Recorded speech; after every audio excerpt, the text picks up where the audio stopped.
बिस्मिल्लाहिर्रहमानिर्रहीम। अस्सलाम वालेकुम नाज़रीन, मैं हूं लियाकत हुसैन और आप देख रहे हैं यूट्यूब और फेसबुक चैनल। सबसे आज बड़ी जो है बहुत सारी अपडेट्स हैं एक ही दिन के अंदर। और सबसे पहले तो मैं आपको बताता चलूं कि डेडलाइन जो सुप्रीम कोर्ट की तरफ से दी गई थी वो अब ख़त्म हो चुकी है, तकरीबन 12 बजने के करीब है।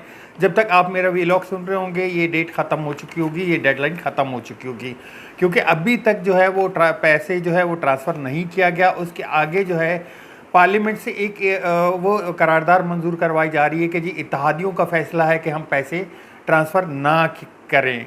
तो दोबारा से सेम सिचुएशन है जिसके लिए टाइम दिया गया था सुप्रीम कोर्ट की तरफ से कि एक दफ़ा फिर जो है उसको उन्होंने जो है रद्द कर दिया या पैसे ट्रांसफ़र नहीं किए। अब जो है अब सीधी सीधी तौहीन अदालत बनती है, और तौहीन अदालत भी 3 लोगों के ख़िलाफ़ बनती है। एक तो वज़ीर आज़म के ख़िलाफ़, दूसरा वज़ीर ख़जाना के ख़िलाफ़, तीसरा वज़ीर दाखिला के ख़िलाफ़। अब ये तीनों लाइन में नज़र आते हैं। और अब मेरे नहीं ख्याल के अब जो है सुप्रीम कोर्ट किसी भी तरीके से कोई भी जो है अपना बुर्दबारी का मुजाहरा करे, या क्योंकि 2 से 3 दफ़ा ये टाइम दिया जा चुका है। अच्छा, इसके मुकाबले में होता क्या रहा? मुज़ाकरात कुछ भी नहीं हो रहे। मुज़ाकरात का जो टाइम दिया गया था कि एक दफ़ा कोशिश की गई थी कि मुज़ाकरात की टेबल पे बैठे, कोई मुज़ाकरात नहीं हो रहे। हद तो ये है कि आज 9 कराची से जो MNA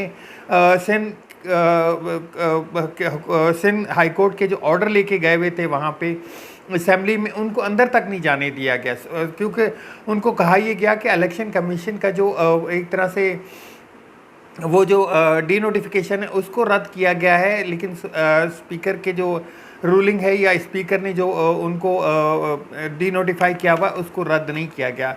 रेंजर लगाई गई, उनको अंदर नहीं जाने दिए गए। इन हालात में आप कैसे समझते हैं कैसे मुज़ाकरात हो सकते हैं? 9 बंदों को, 9 MNAs को अंदर पार्लियामेंट के अंदर नहीं जाने दिया गया।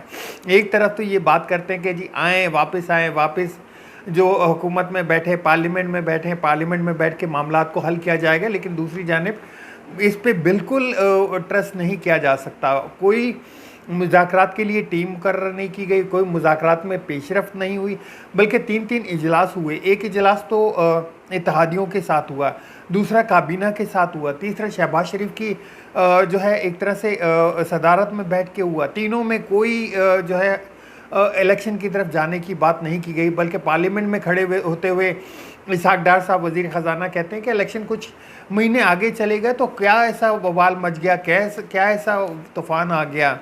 उधर से बिलावल भुट्टो साहब कहते हैं तौबा तौबा, हमने तो कोई आर्टिकल की कोई शिक को रद्द नहीं किया, हम तो इलेक्शन के लिए तैयार हैं, लेकिन अगर ये मामलात ऐसे अगर कुछ इलेक्शन आगे चले आते हैं तो इसमें कौन सा वो हो गया है। बल्कि एक जो है एक तरह से करारदार मूव की एक जो है वो एक समरी भिजवाई गई कि जी आप, बल्कि समरी क्या मैं उसको बोलूँगा कि आप एक इलेक्शन में सुप्रीम कोर्ट में एक जो है दरख्वास्त दायर की गई कि जी जो असम्बलियाँ हैं उनको दोबारा बहाल कर दिया जाए, असम्बलियाँ बहाल कर दिया जाए, या फिर जो है दूसरी तरफ से एक और जो है वो दरख्वास्त मूव की गई कि निगरान हुकूमत को ख़त्म किया जाए। तीसरी दरख्वास्त एक और दायर हुई कि जी जो हुकूमत बैठी हुई है इस वक्त शहबाज शरीफ, उसको चलता कर दिया जाए, उसको घर भेज दिया जाए। लेकिन कुछ ना कुछ तो ज़रूर होगा। 2 ख़त भी लिखे गए हैं जी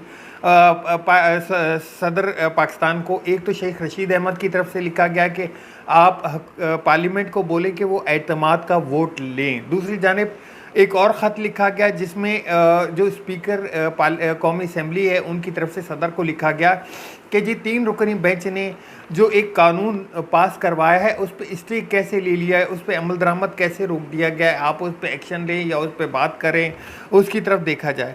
हालात इस वक्त बिल्कुल जो है वो समझ से बालातर हैं।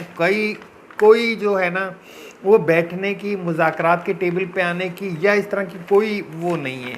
इसी दौरान जो हुकूमती सहाफ़ी हैं, जो वो सहाफ़ी अपने आप को एक तरह से कह लें कि हुकूमत के साथ अपना वो करते हैं, चीफ़ जस्टिस की तबीयत को लेकर एक वबाल मचाया हुआ था उन्होंने कि जी ये तो तबीयत ख़राब हो गई है और अल्लाह ना करे कि चीफ़ जस्टिस साहब को कोरोना हो गया है, और इस तरह के जो मामलात हैं ये आगे बढ़ते हुए नज़र आ रहे हैं।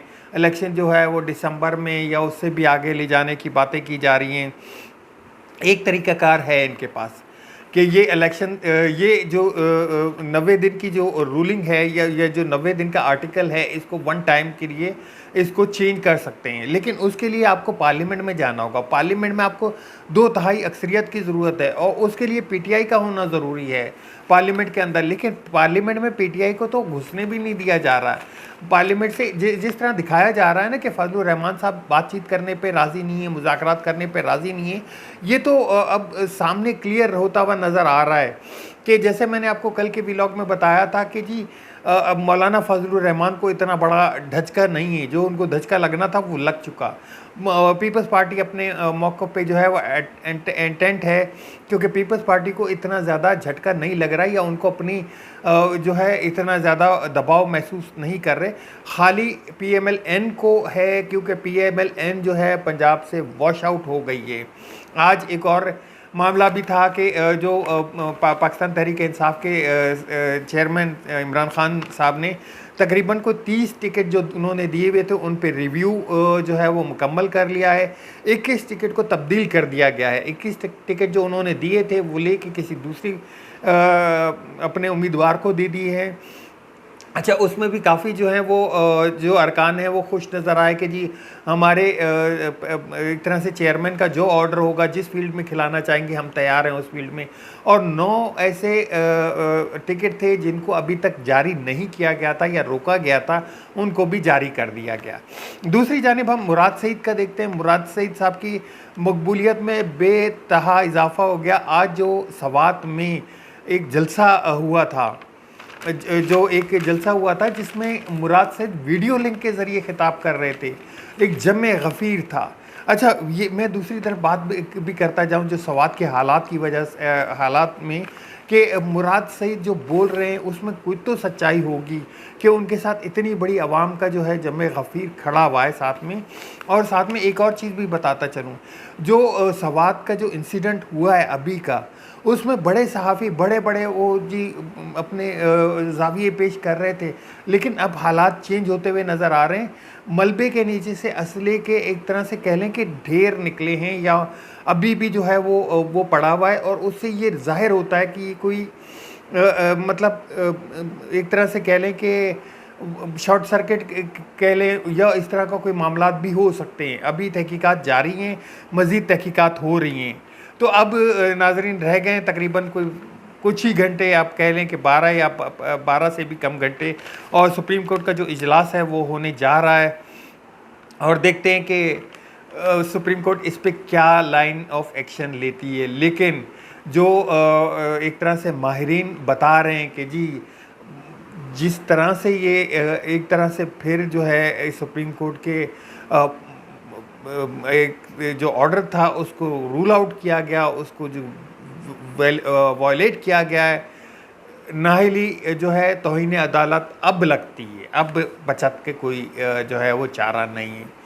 अब तक के लिए इतना ही। मिलते हैं नेक्स्ट व्लॉग में मज़ीद अपडेट के साथ। अपने दोस्तों का ख्याल रखिएगा। चैनल को सब्सक्राइब ज़रूर कीजिएगा, शेयर ज़रूर कीजिएगा, कमेंट्स का इंतज़ार रहेगा, लाइक का बटन दबा दीजिएगा। अल्लाह हाफ़िज़। पाकिस्तान जिंदाबाद।